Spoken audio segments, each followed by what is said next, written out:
Puji nama Tuhan. Selamat siang Bapak Ibu yang diberkati Tuhan. Shalom. Shalom. Haleluya. Ada sukacita di tempat ini. Amin Bapak Ibu Saudara. Haleluya. Bersyukur pada siang hari ini kepada Tuhan. Dia Allah yang senantiasa ada di dalam kehidupan kita. Allah yang senantiasa menolong dan memelihara setiap kehidupan kita. Oleh sebab itu, kita mau mempergunakan waktu kita pada siang hari ini hanya untuk Tuhan. Kita mau angkat setiap ucapan syukur kita kepada Dia, sebab Dia Allah yang terlalu baik di dalam kehidupan kita.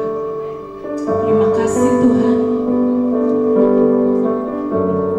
Kami naikkan ucapan syukur kami kepada Engkau ya Allah, sebab kasih setiamu terlalu besar kami rasakan Tuhan. Terima kasih ya Yesusku. Kami ingin terus memberikan yang terbaik hanya untuk Engkau Tuhan. Oh Yesus, haleluya.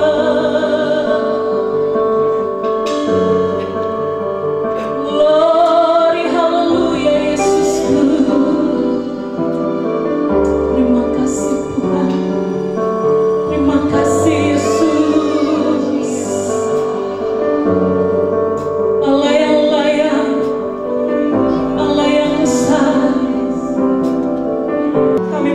Menyembah Engkau Tuhan. Kami mau terus meninggikan Engkau lewat setiap kehidupan kami ya Bapa. Sebab hanya Engkau Allah yang layak menerima setiap pujian penyembahan kami. Terpujilah akan nama-Mu ya Yesusku.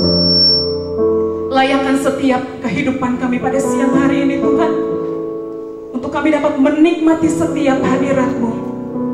Di dalam nama Tuhan Yesus Kristus kami berdoa mengucap syukur. Haleluya. Amin. Puji nama Tuhan. Silakan duduk Bapak Ibu yang diberkati Tuhan. Kita mau percaya bahwa setiap keberadaan hidup kita, Tuhan Allah yang Maha Tahu. Amin saudaraku. Haleluya Yesus. Perhatikanlah bunga bakung di ladang, Tuhan hiasi tanpa bekerja. Apalagi kita orang percaya, Tuhan pelihara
saudaraku. Bapa dalam sorga,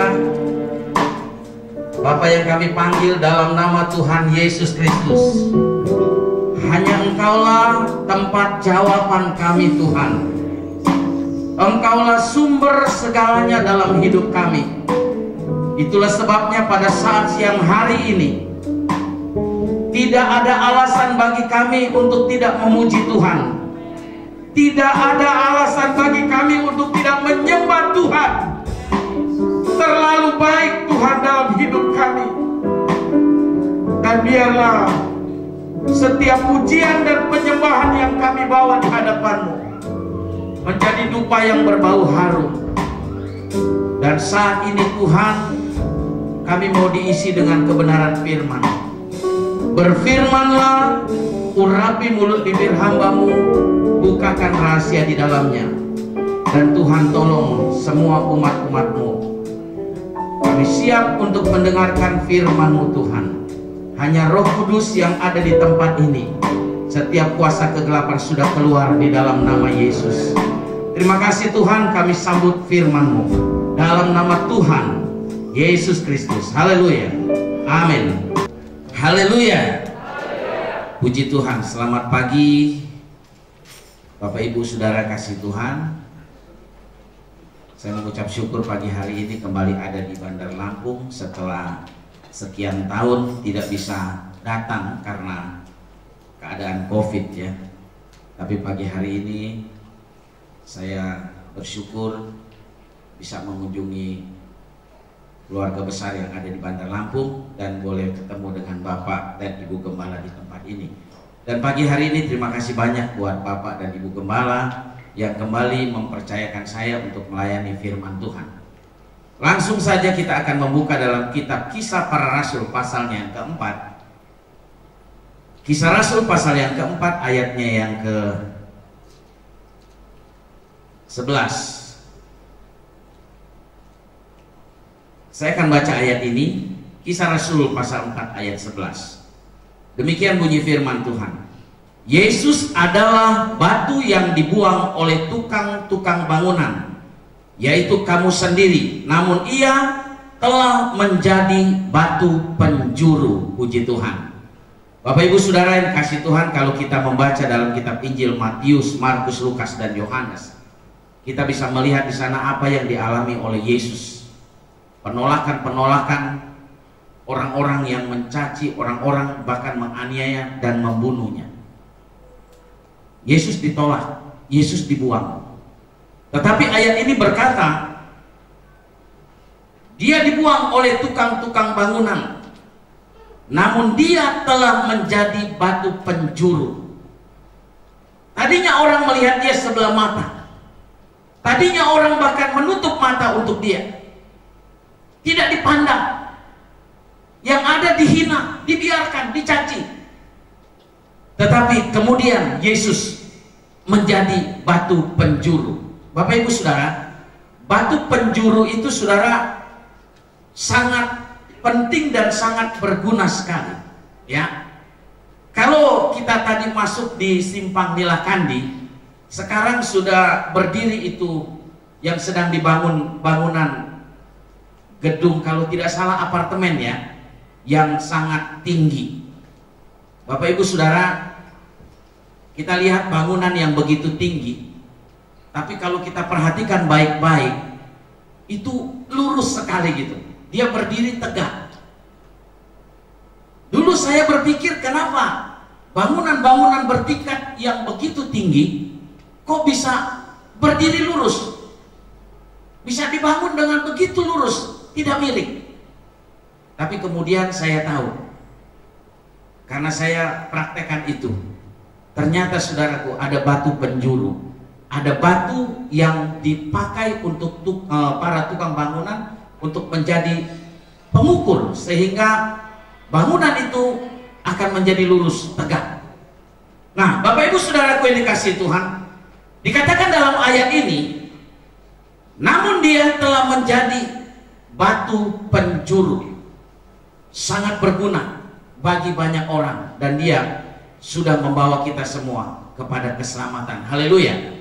Bapak Ibu Saudara, kita sebagai orang-orang yang percaya sebagai orang-orang yang ada di dalam Yesus, kita nggak usah takut kalau orang menghimpit hidup kita, kalau orang menghina kita, bahkan mungkin orang membuang kita, orang tidak menganggap kita siapa, direndahkan. Di dalam Yesus kita tidak perlu takut. Di dalam Yesus kita tidak perlu cemas. Amin. Sebab di dalam Alkitab menulis ada beberapa orang-orang atau tokoh-tokoh Alkitab, mereka pernah dibuang, mereka pernah dijauhkan, mereka pernah tidak dianggap, tetapi kemudian apa yang mereka terima, saudaraku, orang-orang yang dibuang ini, mereka tidak redup, ya, tetapi mereka makin bersinar. Amin, saudara. Ditekan, dimusuhi, dibuang, tidak dianggap, tetapi mereka justru tetap bersinar. Yang pertama kita melihat dalam kitab Kejadian pasal 50 ayatnya yang ke-20. Kejadian pasal 50 dalam ayatnya yang ke-20,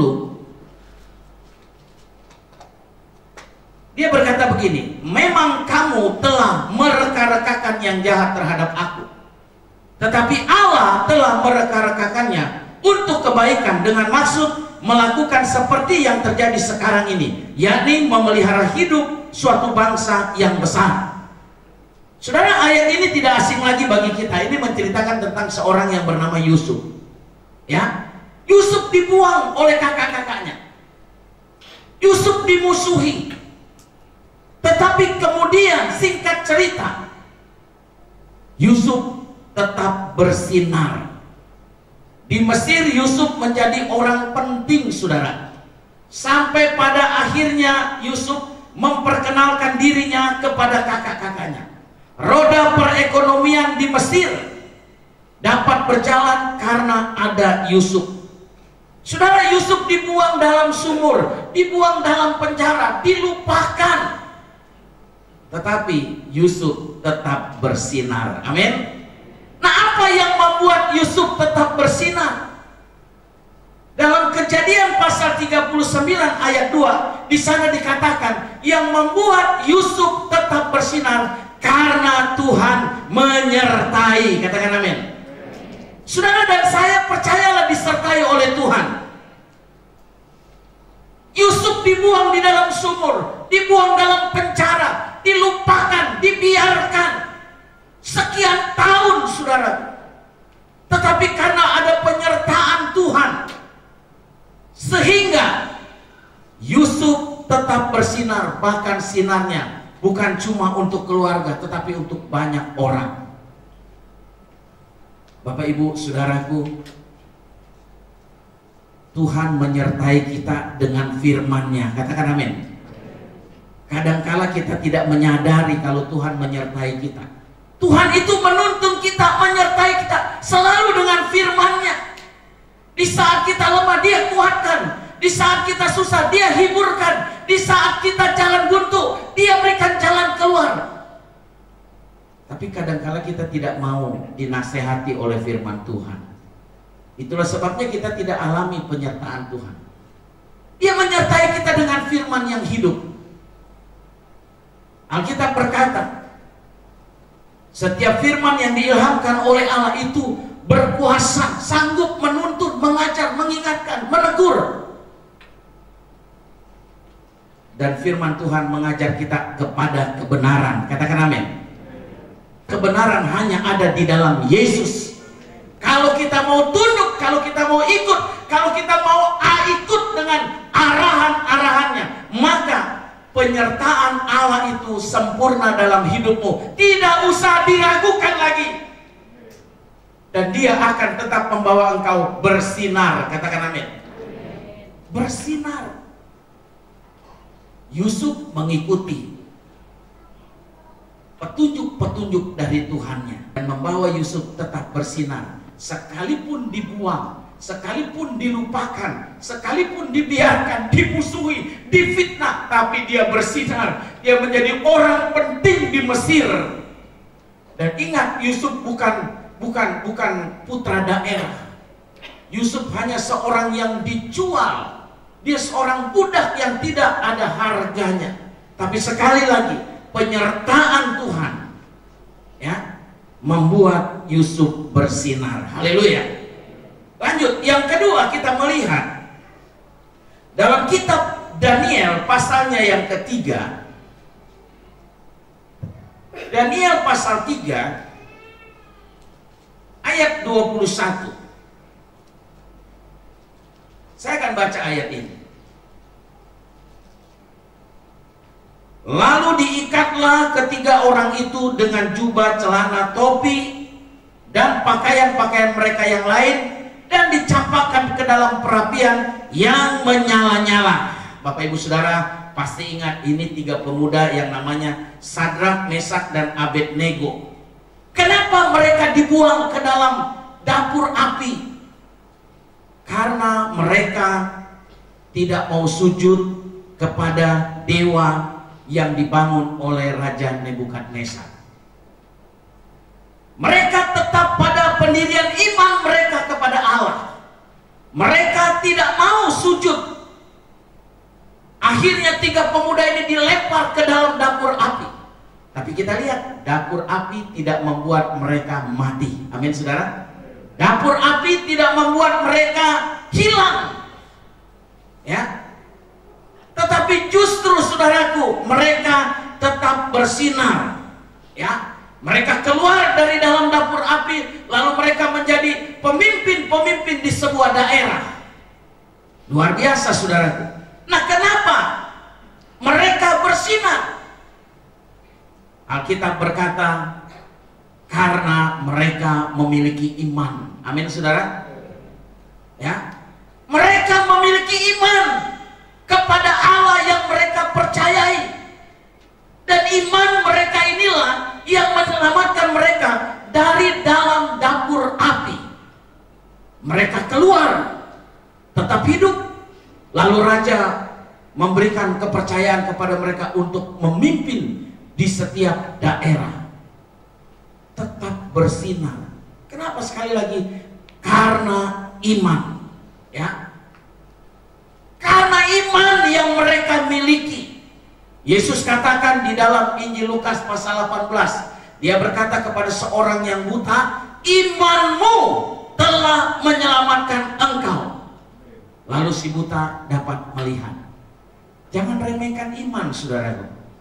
Ya, 2 tahun ini saudaraku banyak orang meremehkan iman.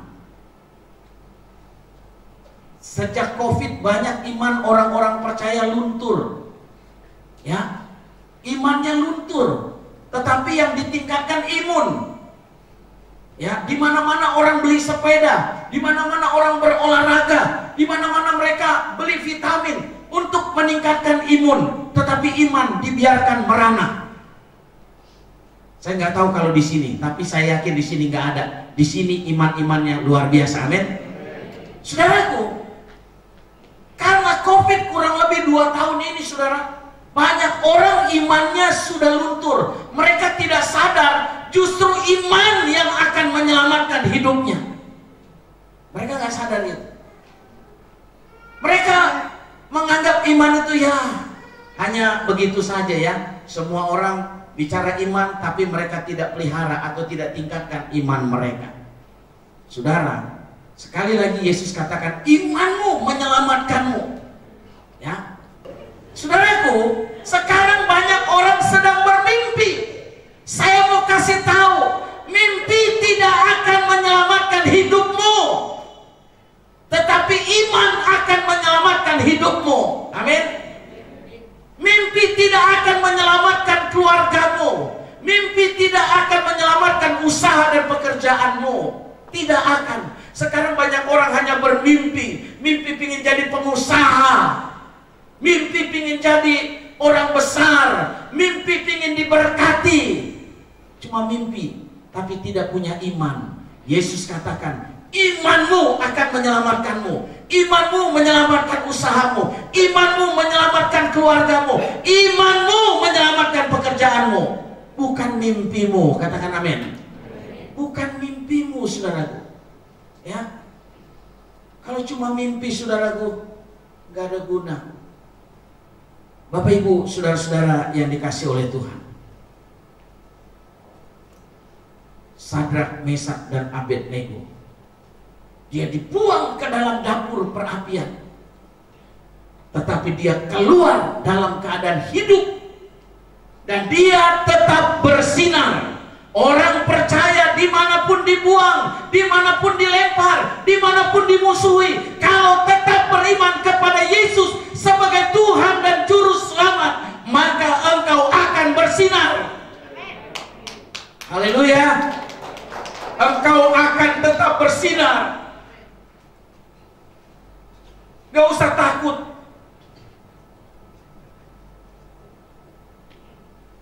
Tetap beriman kepada Yesus. Dalam segala keadaan, tetap beriman kepada Dia, sebab Dia tidak pernah terlambat untuk menolong kita. Haleluya.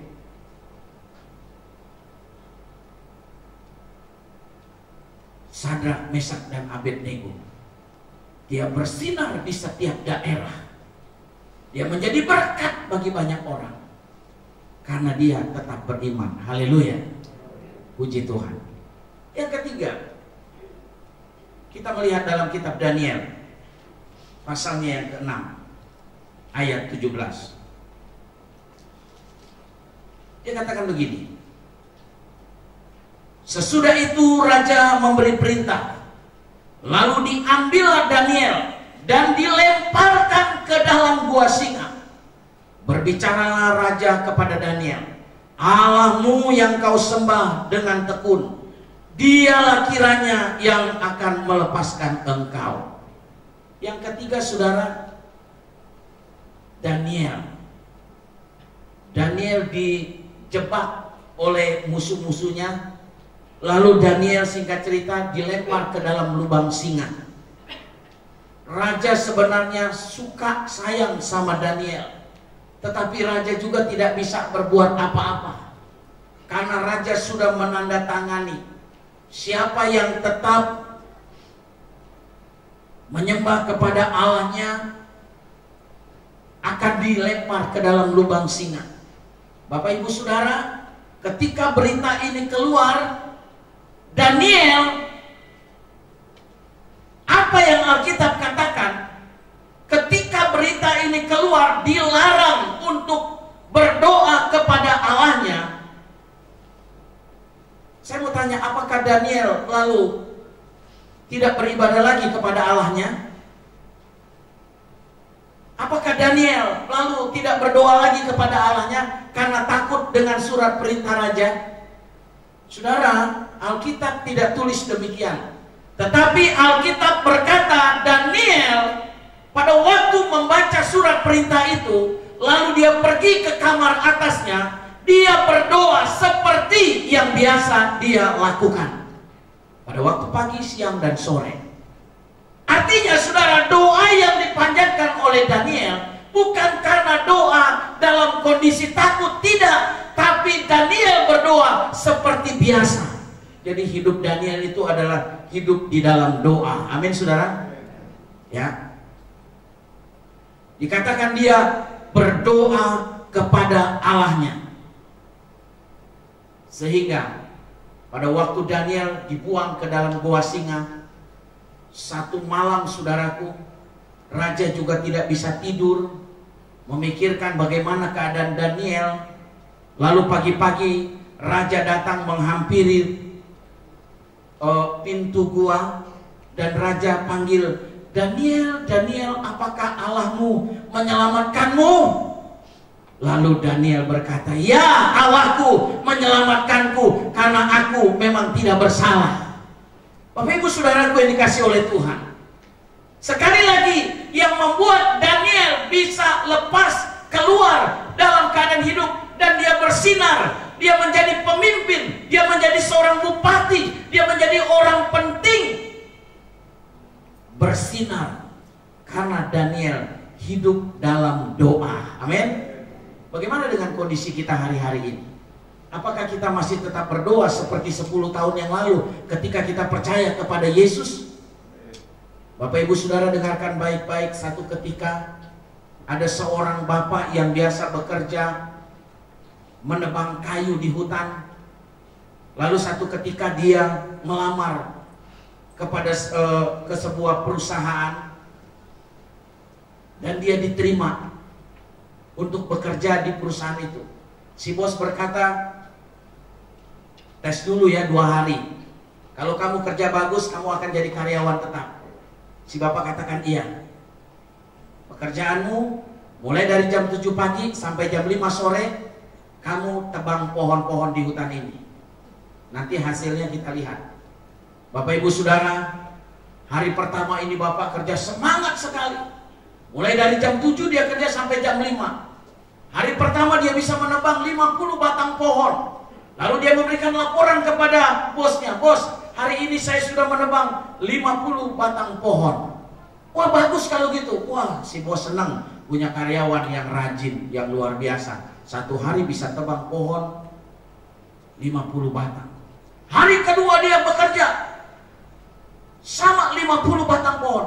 Hari ketiga selanjutnya, setelah 1 minggu, dia bekerja pada jam yang sama, jam 7 dimulai, jam 5 selesai. Tetapi hasil pekerjaan mulai menurun. Biasa 50 batang, sekarang tinggal 40 batang. Dia bingung, saudara, kenapa ini? Ya, dia memberikan laporan kepada bos, dia lesu. Bos, cuma 40 batang, bos. Bos bilang, kenapa? Gak tahu, bos, padahal saya udah kerja dari pagi sampai malam, sampai sore seperti biasa, bos. Gak istirahat. Bahkan saya pakai jam makan saya untuk kerja, tapi kok hasilnya gini, saya nggak tahu. Lalu bos tanya begini, kapan kamu terakhir mengasah mata kapakmu? Terus dia ingat, 1 hari sebelum saya kerja, bos. 1 hari sebelum kamu kerja, kamu mengasah mata kapakmu. Iya, bos. Lalu setelah sekian minggu kamu di sini nggak pernah mengasah mata kapak lagi? Enggak. Ini letak kesalahanmu, katanya. Karena kamu hanya bekerja dan tidak pernah memperhatikan mata kapakmu. Kamu tidak mengasahnya. Itulah sebabnya hasilnya menurun. Dengarkan baik-baik Bapak Ibu Saudara. Ada banyak orang-orang percaya yang sibuk kerja, tetapi dia tidak pernah duduk untuk mengasah mata kapak. Dia tidak pernah duduk untuk berdoa kepada Allahnya. Dia pikir dengan kekuatannya, dengan hartanya, dengan apa yang dia punya, dia bisa kembangkan usahanya. Saya mau katakan, duduk di kaki Tuhan, asah mata kapakmu, maka hasilnya akan luar biasa. Kapan terakhir engkau mengasah mata kapakmu? Kapan terakhir engkau berlutut berdoa kepada Allahmu? Mungkin engkau hanya berdoa pada waktu malam, Tuhan terima kasih buat sepanjang hari dan malam ini kami mau tidur, haleluya, amin. Kapan engkau duduk di kaki Tuhan menyembah Tuhan? Dan kapan engkau menikmati hadirat Tuhan? Saya mau katakan, berikan waktumu, duduk di kaki Tuhan, tetap berdoa. Sesibuk dan sepadat apapun jadwalmu di luar sana, tapi jangan pernah tinggalkan jam doamu. Jangan pernah jauh hubunganmu dari Tuhan, sebab itu yang akan mempertajam hidupmu dan yang akan membuat engkau berhasil. 3 hal ini Bapak Ibu Saudara kasih Tuhan, yang membuat Yusuf, Sadrak, Mesak, Abednego dan Daniel tetap bersinar. Di dalam mereka ada doa, di dalam mereka ada iman, dalam mereka ada firman Allah. Kalau 3 hal ini ada dalam hidup kita, saya percaya dalam segala keadaan Sekalipun hari ini kondisimu sulit, dan mungkin engkau tidak mengerti apa maksud dan jalan Tuhan, tapi saya katakan, kalau hidupmu ada firman, ada doa, ada iman, engkau akan tetap bersinar. Sekalipun ada orang yang menekan hidupmu, sekalipun ada orang yang ingin menggagalkan usahamu, saya mau katakan sekali lagi, Yesus akan membuat engkau bersinar. Tundukkan kepala kita. Bapak Ibu, saudara-saudara yang dikasihi Tuhan, saat ini orang-orang yang dekat denganmu, bahkan mungkin Bapak gembalamu, Ibu gembalamu di tempat ini, tidak tahu apa yang sedang kau hadapi, pergumulan berat yang kau sedang alami. Bahkan mungkin kau sendiri tidak dapat melihat jalan Tuhan. Engkau sendiri sedang bingung, tidak mengerti kenapa ini terjadi. Bahkan mungkin yang kau lihat adalah orang-orang yang tidak suka dengan engkau, orang-orang yang menekan hidupmu, orang-orang yang tidak menganggap hidupmu. Saudara, saya mau kasih tahu pagi hari ini, kalau engkau mau dituntun oleh firman Allah, dan kalau iman itu tetap ada dalam hidupmu, engkau hidup di dalam doa, dengarkan baik-baik, engkau akan tetap bersinar. Engkau akan tetap bersinar. Tuhan akan pakai hidupmu. Imanmu akan menyelamatkanmu. Imanmu akan menyelamatkan usahamu, pekerjaanmu. Dia tidak tinggalkan kita. Dia tidak biarkan kita. Sama-sama katakan, hatiku percaya. Amin. Katakan, hatiku percaya.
Hidup di dalam iman kami kepada Yesus, kami tetap hidup dalam doa, maka kami akan melihat Engkau akan angkat hidup kami, Engkau akan bela kami, Engkau akan tolong kami Tuhan.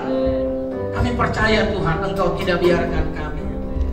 Dan biarlah firman yang sudah ditaburkan pagi hari ini mengingatkan kami semua Tuhan, menyadarkan kami semua untuk tetap hidup di dalam Engkau, sehingga kami boleh melihat dan mengalami mujizat-mujizat terjadi dalam hidup kami.